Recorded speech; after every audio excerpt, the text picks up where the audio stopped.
Dear students, this is S K Shukla. आज के class में मैं आपको सब्जेक्ट वर्ब एग्रीमेंट बताने वाला हूं। सब्जेक्ट वर्ब एग्रीमेंट के लास्ट 2 वीडियोस में मैंने आपको 8 रूल बताया है। आज मैं 9वां रूल बताने वाला हूं।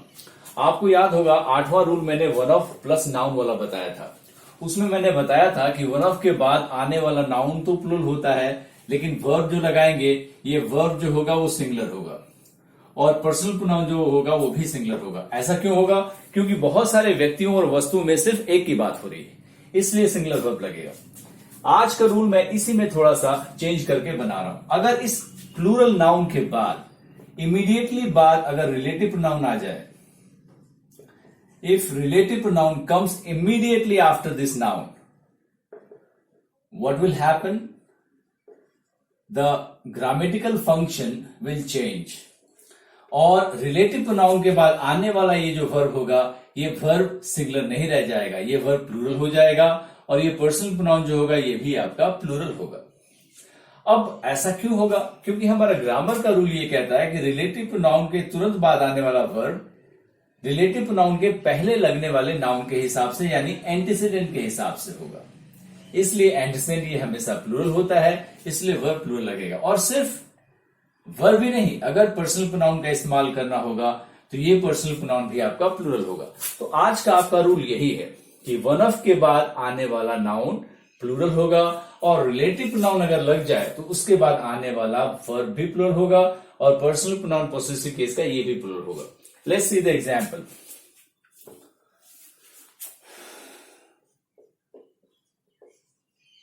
Irfan Khan is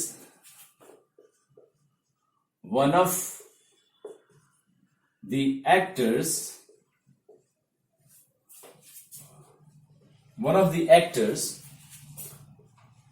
who has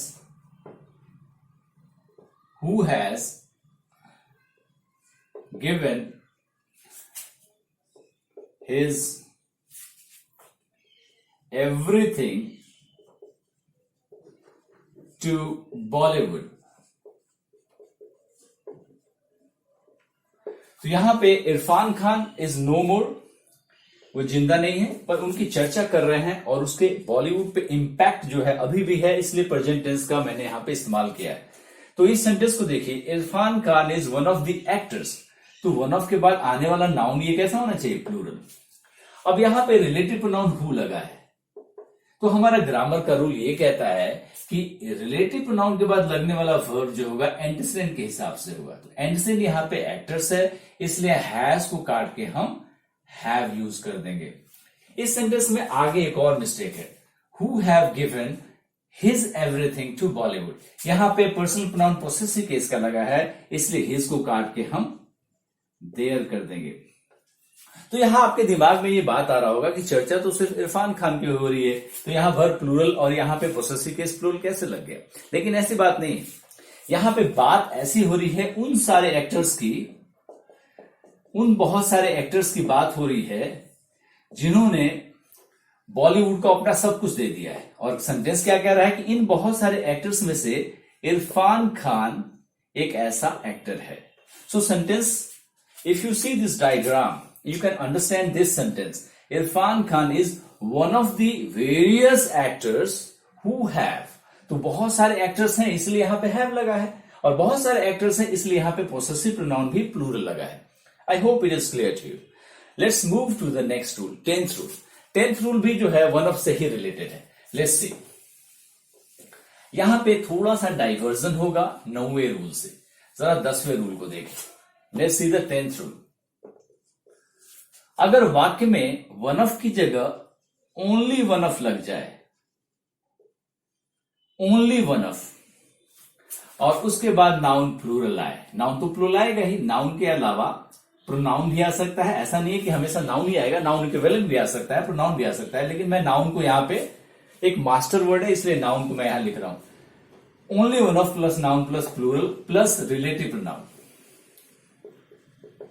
relative pronoun and again verb plus personal pronoun possessive case का। तो अगर किसी वाक्य में इस रूल को देखें, वन ऑफ की जगह ये 9th रूल आपका हो गया और ये 10th रूल मैंने इमीडिएटली इसके नीचे लिखा है। अगर वन ऑफ की जगह ओनली वन ऑफ लगा हो तो भले ही नाउन ये प्लूरल क्यों ना हो, रिलेटिव नाउन के बाद आने वाला ये वर्ब फिर सिंगुलर हो जाएगा एंड ये पॉसेसिव केस भी आपका सिंगुलर होगा। ऐसा क्यों होगा? क्योंकि यहां पे रिलेटिव नाउन अब इस एंटीसीडेंट प्लूरल नाउन को रेफर न करके ओनली वन ऑफ को रेफर करने लगा है। यहां पे फोकस ओनली वन ऑफ पे आ गया। चूंकि वन ऑफ यहां पे सिंगुलर है इसलिए रिलेटिव नाउन के बाद लगने वाला वर्ब सिंगुलर लगेगा। तो ये जनरली एग्जाम में ज्यादा पूछा जाता है, लेकिन कभी कभी ओनली वन ऑफ भी पूछ दिया जाता है। तो जहां भी ओनली वन ऑफ हो तो रिलेटिव नाउन के बाद हम सिंगुलर वर्ब का प्रयोग करेंगे। जैसे इस एग्जाम्पल को देखिए, मैं एग्जाम्पल इमीडिएटली नीचे लिख रहा हूं।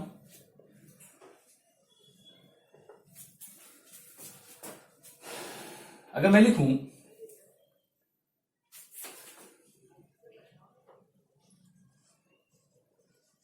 Sushant Singh Rajput is only one of the actors who has achieved so much at young age। तो यहां पे ओनली वन ऑफ की वजह से यहां पे रिलेटिव नाउन के बाद वर्ब जो हमारा लगा है वो सिंगुलर लगा है। इस एग्जाम्पल को देखिए, एक और एग्जाम्पल मैं दे रहा हूं, इस एग्जाम्पल को देखिए।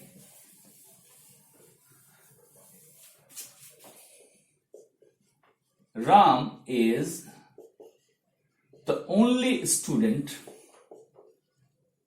या वन ऑफ हमको लिखना है, is only one of the students, one of the students who have passed this test। तो यहां पे ओनली वन ऑफ की वजह से यहां पे relative noun only one of को लिख रहा है, रेफर कर रहा है, इसलिए हैव की जगह हम हैज का प्रयोग करेंगे। I hope only one of is clear to you. 11th rule को हम लोग देखते हैं। Let's see the 11th rule.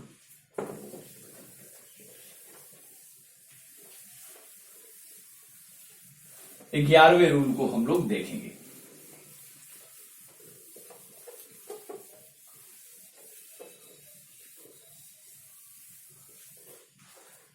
अब जरा इसको देखिए, ये रूल बहुत ही सिंपल है। अगर दो सब्जेक्ट पहले सब्जेक्ट को मैंने S1 लिखा है और दूसरे सब्जेक्ट को मैं S2 लिख रहा हूं, अगर दो सब्जेक्ट और से जुड़े हुए हैं, और भी एक कंजंक्शन होता है, एक तरह का को रिलेटिव कंजंक्शन है, एंड की तरह और भी एक तरह का कंजंक्शन होता है जो दो सब्जेक्ट को आपस में जोड़ता है। तो अगर दो सब्जेक्ट और से जुड़े हैं, और के पहले वाले सब्जेक्ट को S1 कह रहा हूं और इसके बाद आने वाले सब्जेक्ट को S2 कह रहा हूं, तो ऐसे वाक्यों में वर्ब का प्रयोग जो हम करेंगे वो S2 के हिसाब से करेंगे, अकॉर्डिंग टू S2। तो वर्ब आपका सब्जेक्ट टू जैसा होगा उसके हिसाब से वर्ब का प्रयोग करेंगे। सब्जेक्ट टू अगर सिंगुलर है तो सिंगुलर वर्ब का प्रयोग करेंगे, और अगर प्लूरल है तो प्लूरल वर्ब का प्रयोग करेंगे। जैसे इस एग्जाम्पल को देखिए, राम और his friend know the truth। Ram और his friend know the truth. तो यहां और से जुड़ा हुआ दो सब्जेक्ट है। पहला सब्जेक्ट राम S1 हो गया और के बाद हिज फ्रेंड S2 हो गया। तो S2 यहां पे सिंगुलर है। राम के एक दोस्त की, सिर्फ एक दोस्त की बात हो रही है, इसलिए S2 सिंगुलर हो गया। लेकिन यहां वर्ब जो लगा है, दिस वर्ब इज प्लूरल, सो आप नो के जगह इसको नोज कर देंगे। इस एग्जाम्पल को देखिए, सक्सेस और failure depend on hard work, depend on hard work and determination. यहां भी सब्जेक्ट, दो सब्जेक्ट जो है और से जुड़ा हुआ है। सक्सेस S1 हो गया और फेलियर S2 हो गया। तो यहां भी फेलियर के हिसाब से नजदीक वाले सब्जेक्ट के हिसाब से वर्ब लगाएंगे। यहां डिपेंड V1 है जो कि प्लूरल होता है, तो इसको हम V5 कर देंगे, डिपेंड्स। तो यह आपका सेंटेंस करेक्ट हो जाएगा। अब यहां पे एक चीज और आपको मैं बता दूं कि अगर इस वाक्य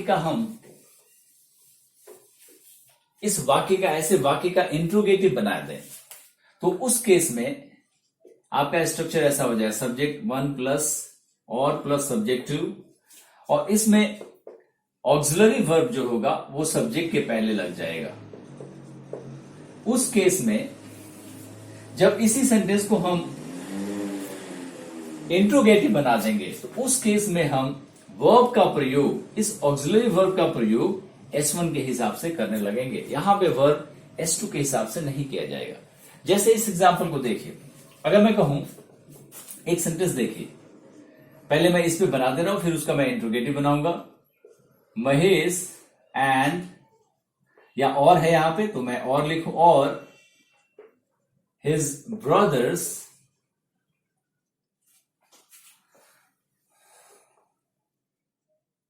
have done this work. Mahesh और his brother have done this, brothers यहां पे मैंने लिखा है, ब्रदर्स। महेश और his brothers have done this work. तो यहां पे S1 आपका महेश हो गया, हिज ब्रदर्स आपका S2 हो गया, और यहां वर्ब हमने S2 के हिसाब से लगाया है। हिज ब्रदर्स प्लूरल है इसलिए हैव लगाया है। अगर इस सेंटेंस को, इस पॉजिटिव सेंटेंस को अगर मैं इंट्रोगेटिव बना दूं, तो ये ऑक्सिलरी वर्ब पहले चला जाएगा, और उस केस में महेश के हिसाब से ऑक्सिलरी वर्ब का प्रयोग हम करेंगे। तो करेक्ट सेंटेंस आपका हो जाएगा, हैज महेश और his brothers done this work. तो यहां पे आप क्लियरली देख सकते हैं कि पॉजिटिव सेंटेंस में S2 के हिसाब से वर्ब लगेगा, और इंट्रोगेटिव सेंटेंस में S1 के हिसाब से, यानी यहां महेश के हिसाब से वर्ब लगाएंगे। ये चीजें आपको ध्यान देनी है। इसी रूल के अंदर एक और बात मैं आपको बता दे रहा हूं, इसको देख लीजिए। मैं ये सेकंड वाला जो स्ट्रक्चर है इसको मिटा रहा हूं। I hope it is clear to you have got it. अब जरा सा देखिए, जरूरी नहीं है कि और सिर्फ एक ही सब्जेक्ट को जोड़े, और से एक और सब्जेक्ट जुड़ सकता है, एक और सब्जेक्ट जुड़ सकता है। जैसे अगर मैं 11th रूल के ही अंदर लिखूं S1 प्लस और प्लस S2, इसमें एक और सब्जेक्ट अगर हमको ऐड करना हो, तो हम एक और लगा के S3 का प्रयोग करके और उसके हिसाब से वर्ब का प्रयोग करेंगे। तो जब S3 एक और सब्जेक्ट आ जाएगा, तो उसमें वर्ब का प्रयोग इस लास्ट वाले सब्जेक्ट के हिसाब से करेंगे। जैसे इस एग्जाम्पल को देखिए, अगर मैं लिखूं महेश और राम और सुनील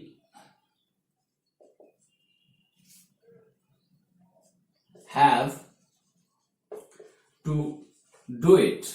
मैंने एक छोटा सा सेंटेंस लिखा है ताकि आपको क्लियरली समझ में आ जाए। तो यहां पे महेश आपका S1 हो गया, जो कि और से जुड़ के S2 के साथ जुड़ा हुआ, और एक और सब्जेक्ट मैंने और से जोड़ के S3 कर दिया है।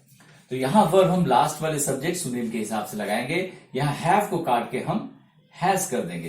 तो जब भी इस कंजंक्शन से एक और सब्जेक्ट जोड़ना हो, तो और लगा के उसको लिख देंगे, और उस केस में लास्ट वाले सब्जेक्ट के हिसाब से वर्ब का हम प्रयोग करेंगे। I hope these rules are clear to you. आज की क्लास में बस इतना ही। नेक्स्ट वीडियो क्लास में मैं 11th रूल से आगे आपको बताऊंगा। Thank you so much.